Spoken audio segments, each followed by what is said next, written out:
This is a serious matter, and I don't appreciate people making light of a very serious matter.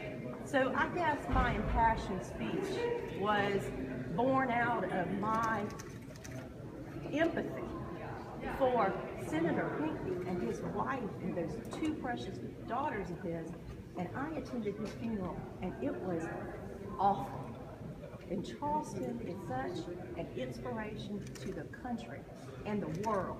South Carolina is a place to be proud of. And I'll tell you, I am a native South Carolinian. I went to school here. I went to law school here. Nobody's got any better heritage than I do.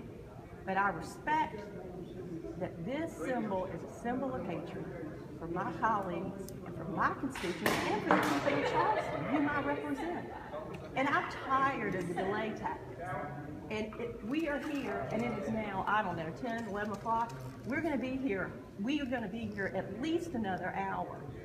And hopefully we can get the procedural move that we need to create a compromise resolution so that we can pass the bill the Senate did, and it can go directly to the governor's desk, and we can take the flag down as soon as possible. You said you didn't hear people talking enough about the Charleston 9. That set you off. Well, no one said anything about the Charleston 9 until I got to the podium. So why did that upset you? Well, it upsets me because South Carolina is so much better than what's going on in that body. And I'll tell you, as a Republican, I'm very disappointed in my Republican colleagues.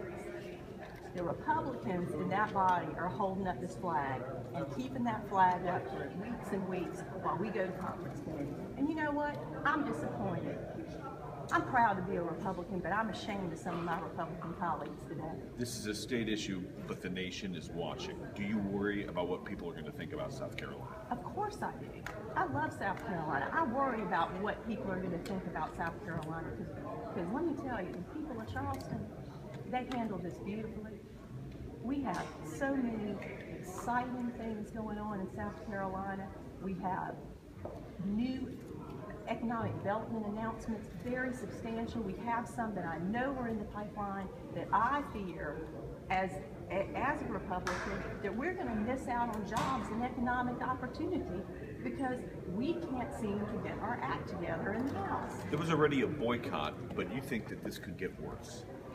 I can tell you from an economic development standpoint that international companies and national companies, if they've got the choice between a state that's got no controversy going on and a state that is in controversy and limelight for a negative reason, you know what? Everything else being equal, they're going to the state where they don't have controversy.